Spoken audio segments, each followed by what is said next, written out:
Kita masih membicarakan mengenai how to manage your lifestyle debt. Karena ini betul-betul salah satu isu yang perlu kita anggap untuk diangkat gitu ya. Kita berdua perlu mengangkatnya. Sesuai dengan apa yang disampaikan oleh Patty dari minggu lalu untuk edisi Femina yang minggu lalu. Dan juga ada komentar dari seorang pakar keuangan yang sekarang ini juga sudah pensiun. Tapi punya punya perusahaannya sendiri, bisnisnya sendiri. Dan you lovers bisa lihat di Facebooknya Patty. Dia langsung lihat Facebooknya Patty. Salah satunya adalah memang kita harus bisa menghitung dari yang namanya rasio keuangan, you lovers. Dan ini dicantumkan juga di femina.co.id.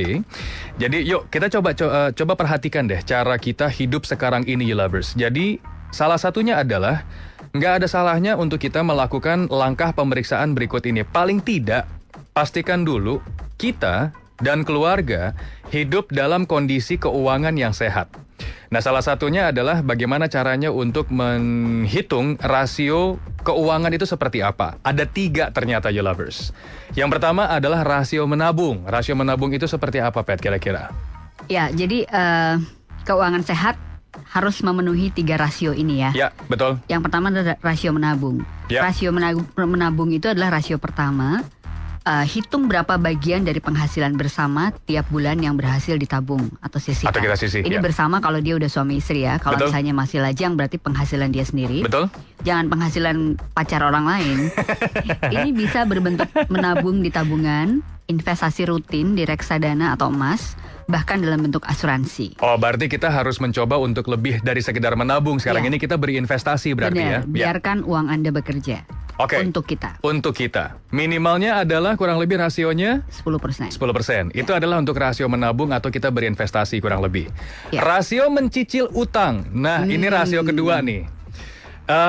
Lo pasti tahu banget, you lovers, perasaannya begitu dapat tagihan entah dari email, entah juga tagihan yang dalam bentuk kertas kamu buka dari amplop.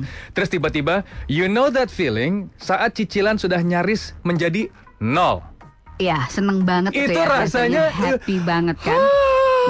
Happy, I'm so happy. Nah, mencicil utang itu adalah salah satunya, yaitu merupakan rasio yang kedua. Jadi semua penghasilan itu memang ada batasnya. Jadi bagian yang Anda gunakan untuk mencicil hutang pun, atau utang, itu pun juga harus ada batasnya, you lovers. Maksudnya bagus memang kita untuk mencicil utang itu biar cepat selesai. Cuman kalau kita bayarkan semuanya, terus kita simpanannya apa dong? Nggak ada nih. Ya. Nah, jadi jumlah maksimumnya berapa? Maksimumnya kalau di sini dikatakan adalah kurang lebih 30%. Itu udah maksimum banget. Udah maksimum banget. Bagaimana caranya kita untuk mencicil hutang dari apa yang kita lagi cicil lah barang-barang atau keperluan yang lain-lainnya. Dengan kata lain kan tadi dibilangin Tom Arif ya bahwa penghasilan itu ada batasnya dan jumlah kita membayar hutang pun harus ada batasnya. Betul. Itu artinya apa? Kalau kita berhutang, kita juga harus punya batas berhutang sampai mana. Setuju. Itu setuju. Makanya sekarang ini lovers gitu yang lagi gue terapkan adalah meminimalkan penggunaan kartu kredit. Iya.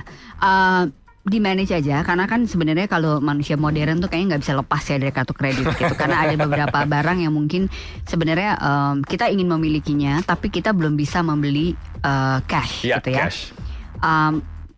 Kalau tips dari gue nih, pengalaman sehari-hari, pengeluaran kartu kredit itu harus dibatasi. Misalnya kalau pengeluaran di atas berapa aja, kita harus menentukan sendiri. Di atas 200.000 misalnya, atau di atas 300.000 atau berapa. Katakanlah segitu. Ya, itu boleh pakai kartu kredit. Tapi di luar itu harus cash.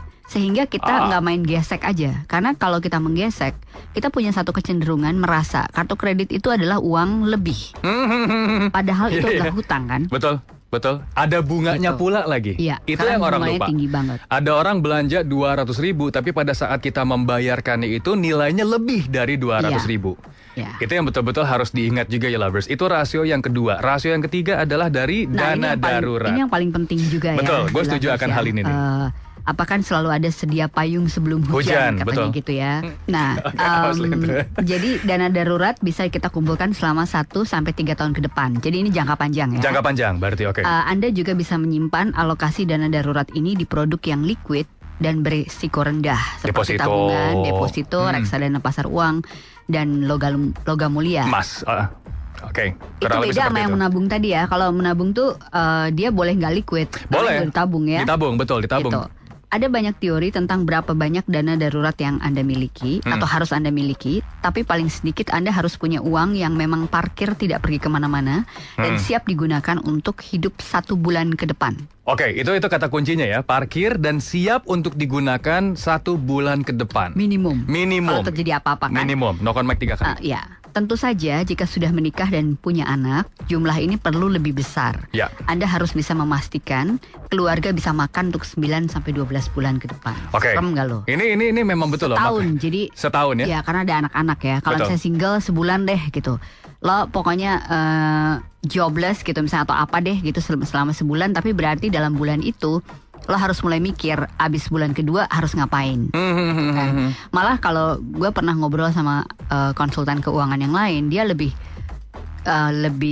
restricted. Dia bilang sebenarnya uang darurat itu minimum 3 bulan. 94,7 UFM Jakarta.